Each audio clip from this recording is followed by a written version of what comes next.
my wife and I, when we are determined to achieve a goal that we both have full buy-in on, when we're locked and loaded together on that, it's getting accomplished. We can achieve anything. And that's not to say that, that we're not always on the same page, or that we're not supportive of one another. But when we both want it for the marriage or for the family, it's getting accomplished. There's nothing that can stop it. And you can't put a value on that. So words of advice would be, you got to hit that one out of the park. Your spouse, your partner has got to be the right fit. You're listening to the Millionaires Unveiled podcast, where you'll hear the stories and interviews of everyday millionaires. We'll unveil their decisions, their strategies, and their current portfolio allocation. Now to your hosts, Clark Sheffield and Jace Mattinson. Welcome back to another episode of the Millionaires Unveiled podcast. This is episode number 266. Happy Halloween to everybody out there. Hope you get some trick-or-treating in tonight, especially if you've got little ones like I do. Just doing a little bit of research on Halloween as a holiday and the economic impact. This, according to the National Retail Federation, about 65% of adults plan to celebrate the holiday. Record-breaking last year was over $10 billion. And this year is expected to top that as well. It's about $102 per person, or $103, a little over per person. Pretty spectacular.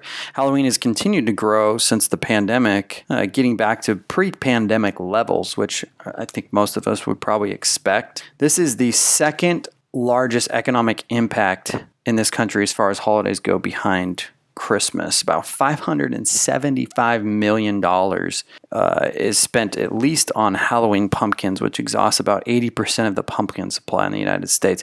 I guess that's probably why we don't have pumpkin things outside of kind of October, November, is because we exhaust it all within a 2-month period.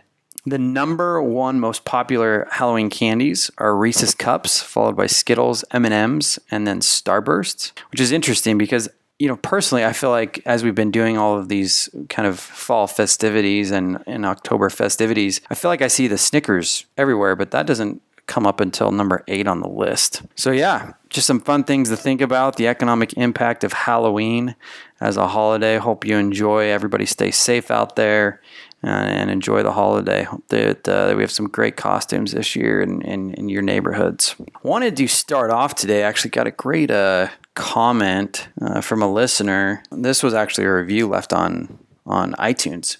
This is from Titagin, Titigen, I'm not sure. Great info. Great stories from millionaires. I'm getting a lot of tips from their experience. I do relate for people that started late in investing and managing their money.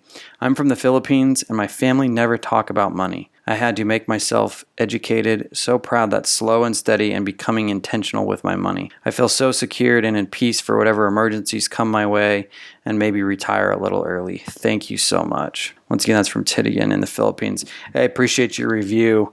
Appreciate all those reviews out there, whether, whatever parts of the world you're in. I'm glad that this content is helpful, and hope people are learning a little bit. So today on the episode, we have Bradley. His net worth of just over $1 million. He is a buy and hold type of guy. We discuss his journey from paying off debt to learning how to invest, on what to do when your employer doesn't have the investment options that you would prefer. Perhaps the biggest discussion that we've had to date on the podcast and that we get into with Bradley is the selection of a spouse or partner. Phenomenal discussion with him. Super excited for today's episode. Last week we had Ty and Chloe. They have a net worth of $2.5 million, with majority being between crypto and real estate. They are in their early 30s. Real interesting episode, and had a few people write in, and Ty is still definitely in the crypto markets. He's definitely one of those adopters and believers. So obviously we'll see what happens with crypto as time goes on here. I guess fall 2022, and see what happens with the economy. But for now, I think there's still quite a few people out there that have some exposure to crypto and are believers in it. So without any further delay, let's get into the episode with Bradley. Bradley, do you want to just give us a little bit about your background and what you're up to now? Sure. Yeah. First of all, thanks for having me on. Long-time listener, and I don't get an opportunity a lot to talk personal finance or net worth with friends or anything. So appreciate this opportunity to talk about it with you guys, and excited. So just your typical guy, married, a couple of kids that are older now, and just work full time and kind of save a little bit each month and let it build. Nice. And what is your net worth today? Net worth today, as of September 30th, is $1,039,664. Nice. And how is that broken up? So I break mine up on my net worth statement. I have about $50,500 in what I would call liquid assets, about $571,000 in retirement assets, about $575,000 in real estate, and then about $62,500 in personal property, which would just be cars and that type of thing. Cool. The money that you have in retirement, how is that invested? A few different ways here. So I have my wife's Vanguard retirement account, which is basically made up of a traditional IRA and then a 401k. That's about $169,000. We each have Roths. Mine has a little bit of rollover from a traditional. It's a little over $128,000. Hers is $83,800. And then we call it a retirement, but it's actually an after-tax brokerage account. A little over $50,000 in that. And then I have a 401k, about $38,600 in that. And then I have what I call like a vested pension value that I value at just a little over $100,000. Okay. And is all of that invested in stocks, mutual funds, bonds? I invest in index funds whenever I have the opportunity. So my wife's investments with her IRAs in Vanguard, those are in index funds. My Roths, I use an investment advisor for that, and then my 401k, I don't have options for index funds on those, so they're just in mutual funds. And how long have you been contributing to these accounts? We started, I think we started the Roths probably in 2013, as well as my wife's IRAs started right around 2012, 2013. And then my 401k, this is only the second year I've had an opportunity to do that. So it's a couple years on the 401k, and then a couple years on the taxable brokerage account with Vanguard as well. And you mentioned that you had an old 401k or Roth that went into traditional into Roth. Did you have a conversion that took place, or? That was just a previous employer that I had some money with, and just rolled it over with my current advisor once I opened up that Roth account with him. Okay, so traditional stayed traditional, Roth stayed Roth, basically then? Correct. Okay. Have you always rolled everything over when you've left previous employers? Well, it's only happened one time, and so yeah, I did. I just try to keep things as simplified as possible, and just so I can kind of keep track and keep my arms wrapped around stuff. Was there any reason that you did that rollover? Was the investment options with the previous employer not very good, or was it just really just simplicity? It was strictly simplicity. Yep. Just so I could kind of keep an eye on it. And then, those are funds that, I don't know exactly how it'll play out, how it'll get used in retirement. So simplicity for myself, tracking it during my working career, and then simplicity for if it ever just gets passed on someday for the next person to keep track of. You said you don't have index fund options with your employer. How do you go about evaluating the investment options that you do have in an employer retirement plan? Gosh, the mutual funds that I pick, it's not anything really extensive. I try to basically look at how long the fund has been open, and then the lifetime return on it. And then I also will do a little search and kind of see like what the top 10 holdings of that fund might be. And that's how I make my decision. And then those funds, of course, my 401k here at my current employer, I've only had it for a couple of years, but I'm pretty much kind of a buy and hold guy. I don't change funds too often. So my initial purchase was just based on that longevity of the fund, and then performance over the history of it, and then a little bit of research on the top holdings, and I'll probably just hang on to it, for quite a long time. How long have you been working with an investment advisor? I have been working with them 2013. It was the very end of 2012 or the very start of 2013.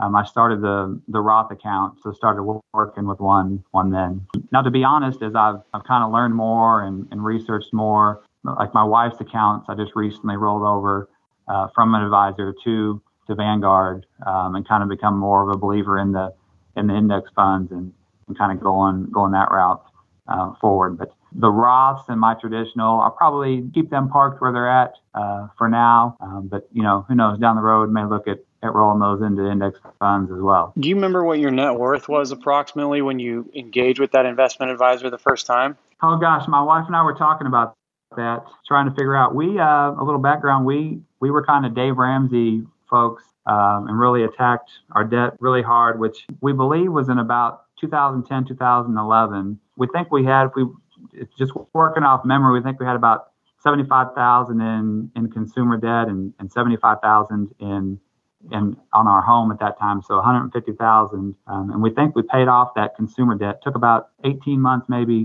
2 years. So that was all right around, by the time we got debt free, was right around 2012, 2013. So, net worth at that time would have basically been whatever equity I would have had in my house at that time. So we're talking, probably 100,000, less than 100,000 maybe. Wow, so that means most of it's come here in the last 10 years-ish, or all of it really in the last 10 years. We got debt free, and then really kind of taken off in the last 10 years of trying to pile up some money. Yeah.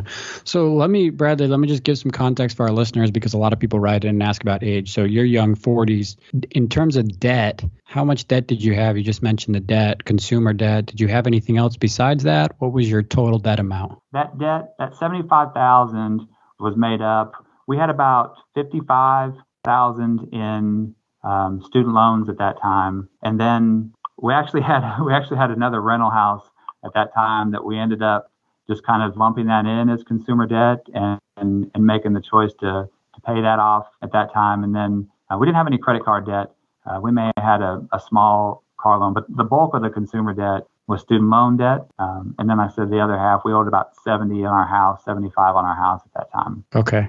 And what was the most effective way you found to pay it off, or how did you keep focused to pay it off? You mentioned Dave Ramsey earlier. Was it really just following his baby steps and doing a debt snowball and just being proactive with it?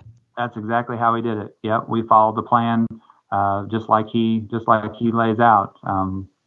No tricks there. We just followed it exactly how he did it. Smallest debt to largest, and started knocking it out. And how much were you paying off each month? Oh gosh, what was the goal? If this is strictly off memory, I want to say maybe 3,000 or 4,000 a month is what we were trying to put. That's a lot. That's a lot, Bradley. We're 54,000. That was total. They were broken up into some smaller individual loans. But I want to say, and I'm just working totally off memory there, that maybe 3,000 or 4,000 a month we were trying to pay in consumer debt payments. Yeah. And were you guys dual income at that time? Yes. Yep. We were. And what was the income? Probably 100,000 combined, right? Combined. Well, that's pretty aggressive pay down then. If you're paying off whatever, $40,000 a year off making 100, you're 65, 70, whatever after tax, right? Yeah. So that means you're living off 30 grand, 35 grand a year. I can tell you that, we didn't do much extra lifestyle wise. I can remember, the few times we would go out to eat with the family. We would go to McDonald's like maybe once a month, and my wife would have it down like exactly what everybody could order and how much it would be, like dollar menu stuff. So I'm kind of going off memory off the numbers, but I can tell you at that time in our life we were dialed in and focused, and every extra dollar we had was going towards the debt at that time. So was that hard? Did you feel like you were saying no a lot, or was it just kind of, hey, I know the goal and we're going to stick with it and it's okay and it is what it is, and in a year and a half we'll be debt free and it'll be fine? Or was it always a challenge to say no? It wasn't really a challenge. It was kind of more of a just like a game, like trying to win and just being competitive. And one thing that I've learned as I've gotten older, there's been times in my life, whether it was finance oriented or health oriented, but my wife and I, when we are determined to achieve a goal that we both have full buy-in on, when we're locked and loaded together on that, it's getting accomplished. We can achieve anything. And that's not to say that, that we're not always on the same page, or that we're not supportive of one another. But when we both want it for the marriage or for the family, it's getting accomplished. And I guess, like a difference might be, we both wanted for the family, for the marriage, to get out of debt. Another example might be where, like currently, like now, like in my spiritual life, I'm trying to grow in my spiritual life. So my wife will support me with that, but she'll support it from an aspect of, I'm going to support my husband. So we're not as fierce with it. If it was a point where she was trying to grow in the same aspect that I was, and it was a common goal for the marriage, it's going to get attacked ferociously. She's always going to be supportive. She's a great partner, but those times in our life when we both identify, hey, this is the goal for the marriage or for the family, there's no stopping us. And at that time, that was one of the things. It's just the debt was the goal for the family, for the marriage. There was no stopping us. We were going to get it. We were going to get it knocked out. Wow. Good for you guys. Cool mindset to hear. So yeah, thanks for sharing that. How old were you when you started paying off the debt? 2010, 12, you said? Yeah. So young 30s? Yep. So Jace alluded to this a little bit earlier at the beginning, but did you contribute at all to retirement accounts or save a lot in your early and late 20s? No, I had a job, a little bit. I had a job that had the deferred compensation program. So I did contribute. And I think if I remember right, I was contributing. I started out contributing. They had a dollar amount match, and I can't remember what it was. It wasn't really a significant amount of money. So I always put in to get the match, and then they ended up cutting the match part of it. So I always contributed a little bit of something, but it wasn't, it was kind of a situation where I probably should be doing this. So I did a little bit of money. It wasn't really a focused, educated plan of saving X number of dollars to be able to fund a retirement at this age. That kind of came later on in life as I matured and got a little more educated on retirement and saving. So we just talked about the debt. Let me just go back to that real quick. What kicked that into gear? Was there a moment? I mean, how did you finally say, young 30s, hey, I'm going to attack this. We're going to pay this off. We're going to be debt free. Yeah, I think that was my wife. We at the time we thought, we were both working and both had we had a decent household income, and I think it was like a lot of folks just weren't really getting ahead, and she kind of had that moment that this is just kind of ridiculous. We make pretty good money. We ought to be getting a little farther ahead than what we're getting. And I've always kind of had like an interest in finances and whether it be with real estate or budgeting or investing. I've always kind of had that interest. I didn't act on it until later in life. So when she started talking about it and budgeting, well, I was all in with her at that point as well. So yeah, I think it was just a situation where it felt like we should be doing more with what we had. Yeah. And have you guys always had dual income? Yeah, pretty much. There was a time my wife went to school kind of in the evenings and stuff when we had kids at home. So for the most part, yeah, we've always had dual income. There was a short little span there when she stayed home and just took some classes. Okay, got it. And then usually we ask this at the end, but what was your range of household income through your working life? Yes, we ranged when we first got married, which would have been in 2001. Before tax, household income was $60,000, and then we're on pace this year, pre-tax, to hit about $250,000. Wow, good for you. Good for you. You've more than 4x'd it. Yeah.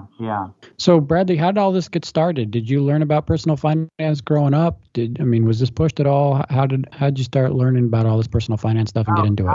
Not talked about a lot in my house growing up. Had a little bit of interest in college, but again, didn't really have people around me that were really interested in it. And then just slowly, started doing the internet searches and learning about stuff online and coming across folks like Mr. Money Mustache and that's kind of evolved from there, and just basically kind of self-taught learning online, and that all just started later in life. They say money can't buy happiness, but not worrying about your money comes close. That's where Chime can help you smile more. They were just named the #1 most loved banking app with payday up to 2 days early, fee-free overdrafts up to $200. They offer financial peace of mind in your wallet. All of this with no annual fees, large security deposits, or credit checks to apply. See for yourself why Chime is so loved at chime.com/millionaire. That's chime.com/millionaire. Chime is a financial technology company, not a bank. Banking services and debit card provided by the Bancorp Bank or Stride Bank, N.A. Members FDIC. Early access to direct deposit funds dependent on payer. SpotMe eligibility requirements and overdraft limits apply. See chime.com-spotme.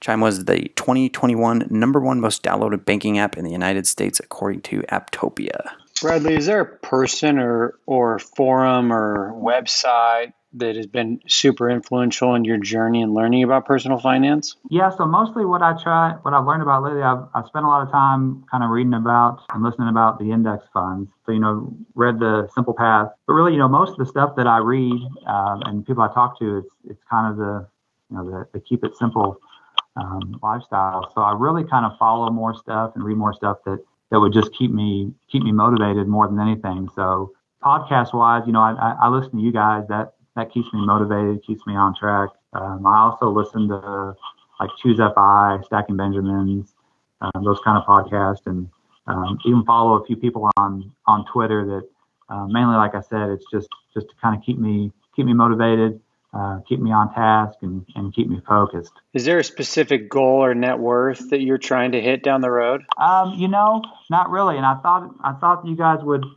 probably ask me that. And, we kind of go back and forth on how aggressive we want to be in saving and maybe retiring early or just working a little bit longer and maybe having a nicer lifestyle in retirement. So, to be honest, no, there's not an exact goal or number we're trying to hit. And I don't know, maybe it'll change as well as we get older. But the main reason for that is to be honest, is we don't really have a full understanding on what we want our retirement lives to look like.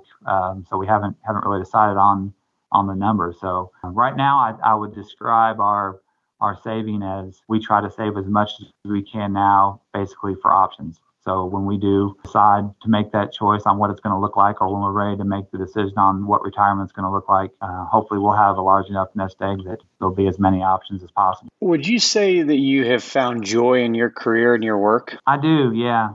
I do enjoy my work. There's stress involved. So I'm just I've kind of come to grips with, probably no matter what type of work you do, there's going to be some level of stress. So of course I wish I didn't have the stress that went along with the daily work. But the stress level aside, just the type of work I do enjoy it. Yeah, I do.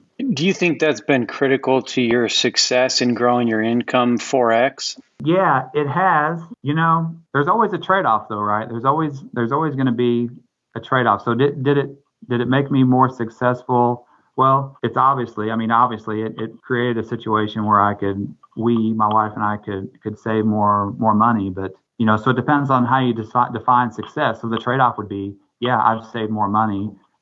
But what would it have looked like if I didn't pursue a career that took as much time or stress? Maybe success would have been, I would have had more time, less stress in my life. So yeah, the income, obviously, number-wise, it helped be successful financially, but there's always a trade-off, whether every time you have a decision or not making a decision, there's going to be a trade-off, and those trade-offs can be good or bad, and they can be intentional or unintentional, but there's always going to be a trade-off with every decision that you make. I'm happy with my career, and yes, it's given me opportunities, but I also realize that there's been a trade-off with that. How many hours a week have you worked from maybe the beginning of your career through the middle of it to now? It kind of depends on what's going on. I always work 40 hours, but there are times when I'm probably more. I don't work crazy hours. I'd say 45, maybe 50, but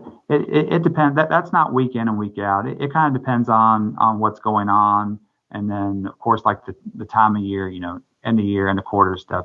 Generally a little more time. So. Kind of depends on what's going on, but when I'm at work, though, I'm working for sure. It's solid. It's nonstop. Work all day, full 8 hours, and then sometimes there's evenings and some weekends. Do you regret at all how much you've worked over the years? No regrets. Just Don't regret it, but just am aware that there's trade-offs with that. So you don't know what it would have looked like if I didn't pursue that and took less money for more time or less stress. No, don't regret it, but just have reached a point in my life where I understand there's a trade-off. How long did it take you to find something that you really found joy in? I mean, you mentioned you basically have had 2 employers. Is that correct? I've had 4 employers, 2 different lines of work, though, is what I would say. Okay. So, yeah, no, it took me a while. I kind of wish I would have realized kind of what my passion is and what I was interested in earlier in life. But, things happen for a reason. But the second employer that I'm with now, been here for about 10 years and do enjoy this type of work. Wish I'd realized it a little bit sooner in life. So, Bradley, as a newly minted millionaire, did you go celebrate in any way? Yeah, I did actually. I did. It's kind of strange. My wife and I celebrated with some friends and just went out to a nice restaurant. We're kind of modest people, my wife and I, so the group I was with didn't know what we were celebrating. But my wife and I did, and got to go out with a group of friends and enjoy a nice meal and some good company. So you invited them to celebrate, but they had no idea what they were celebrating for? That's right. Yep. That's exactly That's awesome. Exactly right. Did you cover the bill? So that's an interesting story. I kind of spun it off that I owed, and I did owe one of the friends in the group dinner because he had helped me out with some other stuff. So yeah, I did. I picked up the bill, but the wives of my friends, it was a pretty expensive bill. They weren't happy that I paid for all that, so they made their husbands pay me back for part of it. So I ended up picking up half of the bill. Okay. Interesting. So that's probably, typically we always, what's the most expensive meal? I'm assuming that's probably the one that you paid for. Yeah. Yep. I tried to pick up the whole tab.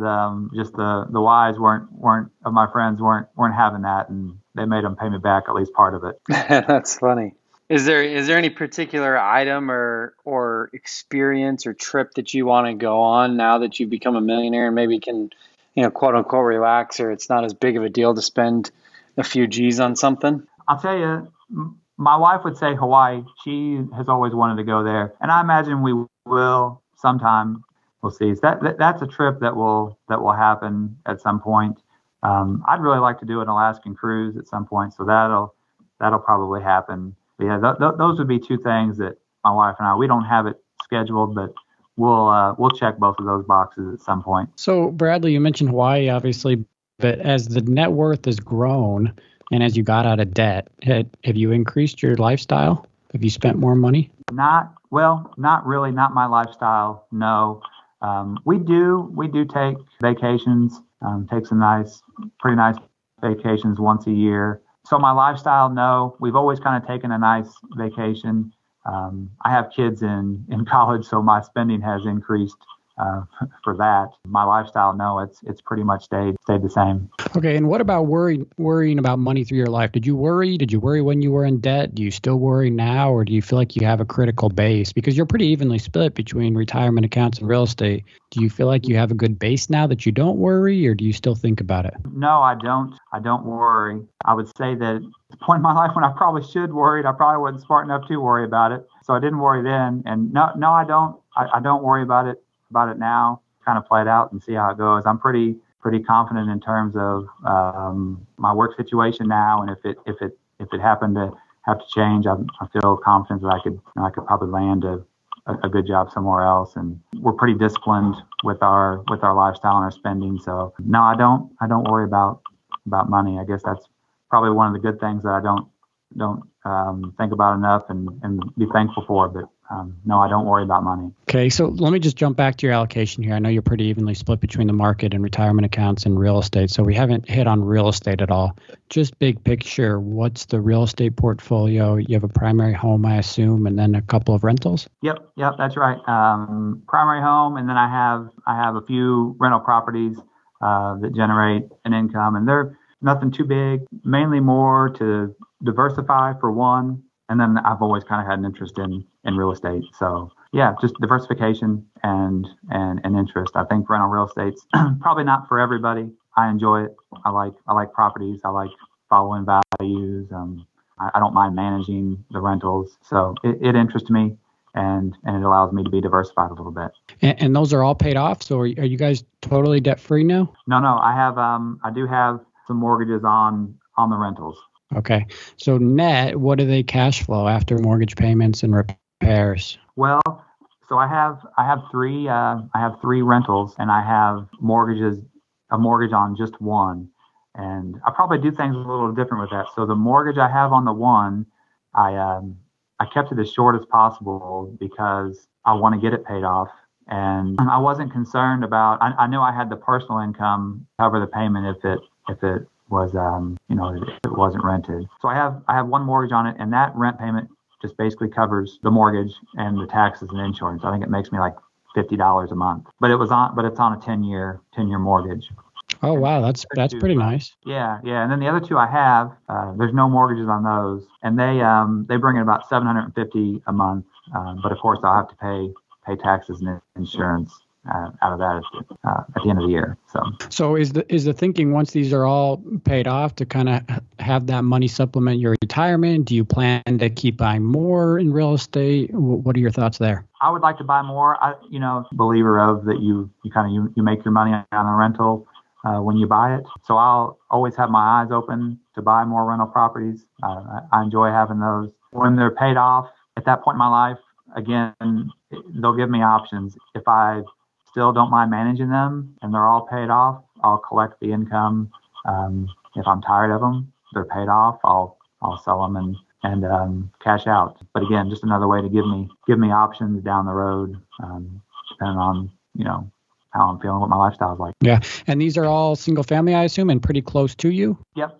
All three single families. Yep, all within 40 miles or so. So do you self-manage them, or do you hire a management company? No, I manage them. Yep, I take care of it all myself. And is that hard working a job? There's stuff you have to take care of during the day, or you've figured out a pretty good system? Knock on wood, not been too bad. The properties are in pretty good condition, so there's not a lot of maintenance right now. The tenants I have, out of the three, only one of them has been in there less than a year. The other ones are long-term tenants. So knock on wood right now, got a pretty good situation with long-term tenants and low maintenance property. All right. Well, that's good, right? Yeah. So as you look back on this journey, Bradley, you paid off the debt, you had the consumer debt, you paid it off starting in your early 30s, right? Now you're a millionaire. Let me just ask this real quick. What age did you become a millionaire? Right before I turned 43. I was 42 years old. 42 years old. Okay. So as you look back on this journey, paying off the debt, growing the net worth, you kind of split between markets and real estate. Are there a couple things that you can point to that say, hey, that's what made me a millionaire, or that's what made me successful? Yeah, I would say number one, hard work to increase that income over the years. And that's my wife and I both. A lot of hard work and moving up that career ladder to get the good incomes. And then we do a budget every month. Every month we write down, we track what we spend and keep track of that. And we always spend less than we make. So no rocket science here. Work hard to build up our incomes, keep our lifestyles low, and live below our means. So you mentioned the budget. Do you use a specific tool for that, or how do you do it? I just got my own. It's kind of a weird system. We do have the Dave Ramsey budget app just to track the expenses that are going on. But my actual monthly budget is just on an Excel spreadsheet that I created myself. And have you been doing that your whole marriage, or how long have you been doing that? We started doing that. We started the budget back in when we got on the Dave Ramsey kick, and we've done a budget every month since then. Wow, good for you. And you sit down together and go over it. Yeah, of course. Now it's at the point now it's somewhat on cruise control. But yeah, we sit down every month and track expenses and do the budget and see where we're at. Awesome. Not many of our millionaires do that, man. So props to you. Yeah, thank you. Yeah. So let me ask you a couple rapid fire questions here, and then we'll get into some last words of advice. So what's been the most expensive non-house and non-car purchase for you? Non-house and non-car. It'd have to be a vacation. Yeah, vacation or a toy or... Yeah, vacation. I would say my wife kind of keeps a little more track of that. I would say it's probably we went to the Cayman Islands a few years ago. It's probably been the most expensive vacation. How much, give or take? $7,000 7,000, 8,000. Okay. Let's go back to the car. What's the most expensive car you've ever purchased? $22,000. Okay. And most expensive meal out. We talked about that a little bit before. Yeah. Right. The total tab was 800. I ended up picking up 400. Okay. What's worth the money and what's not worth the money? Oh, I knew that you were going to ask me this. My wife, we were sitting in the living room, and she said, I said, they're going to ask me what's worth the money, and I think nothing. And she laughed, and we thought about it. But no, I have a good answer for this. It's going to be a unique answer for you. So we slept on the same mattress for probably, 15 or 16 years, too long. We bought a brand new mattress, and so a new mattress, definitely worth the money. I'll never sleep on an old mattress again. And when this one wears out, I'm getting a new one, worth the money without a doubt, a mattress. Hey, interesting. I like that. That's the first time we've heard that answer, I think. Good night's sleep. Worth it all. What kind? Oh, no, I'm terrible with that stuff. We went to the furniture store. I laid on 2 or 3. My wife and I agreed on one, and we bought that one. I couldn't tell you what kind it is. She probably could, but I couldn't tell you. Okay. What percentage of your money do you donate to charity? Oh, that kind of goes through phases as well. Usually, on an average year, probably isn't real good to say, not a lot, probably 5%. It's a good amount. It's a good amount, Bradley. Yeah, I had to say a little bit. We weren't real active during COVID. Wasn't much going on, so that year was not much at all. But the previous years, a little more active in some events that we like to contribute to. So you seem like the millionaire next door type of guy. Do people know you're wealthy? Do people know you're a millionaire? Friends, family, neighbors? No, my wife. We did share it with our kids recently, so that would be it. Just my immediate family. Wow, and what was their reaction, the kids? Oh, I don't think they really have it's a nice milestone to get to, but I think they probably thought it was a bigger deal than what it really is. But they were pretty excited for us. They see the hard work and they see the budgeting and the not letting the lifestyle creep up. So they were excited for us. Has the money brought you happiness? Made you more happy? Yeah. There's got to be aspect. I just told you that I don't ever worry about money. So in a sense, that's happiness, right? So yeah, I think it does bring happiness. Okay. So just last words of advice here. If someone came to you and said, "Hey, how'd you do this?" I know we just mentioned a couple things, but what would your last words of advice be to somebody who comes to you and says, "Hey, Bradley, how'd you do it?" And I kind of got lucky, to be honest, but and it gets talked about a little bit on your show, but picking your partner, your spouse in life is without a doubt the biggest decision or investment you'll make. A lot of people say it's your house.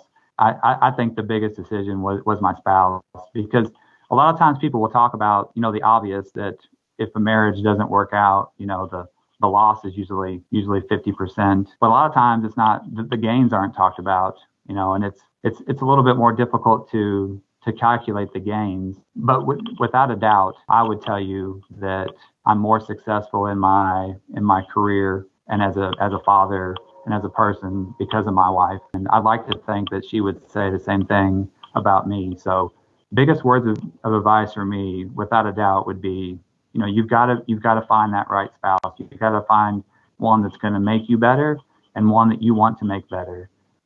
And like I told you earlier in the interview, when we're dialed in on a goal, no matter what it is, what aspect of our life it is, there's nothing that can stop us. And you can't put a value on that. So words of advice would be, you got to hit that one out of the park. Your spouse, your partner has got to be the right fit. Awesome. Well, appreciate you saying that. So thank you. And thanks for coming on the show, Bradley. Again, everybody, it's Bradley, net worth of over $1 million. Congrats on your success. And thanks for sharing your story. Yeah. Thanks, guys. Thanks for having me on. Thanks, Bradley. Thanks for listening to the Millionaires Unveiled podcast with Clark Sheffield and Chase Mattinson. For more stories, investment opportunities, and information, check out our website at millionairesunveiled.com. See you next time when you'll hear from another everyday millionaire.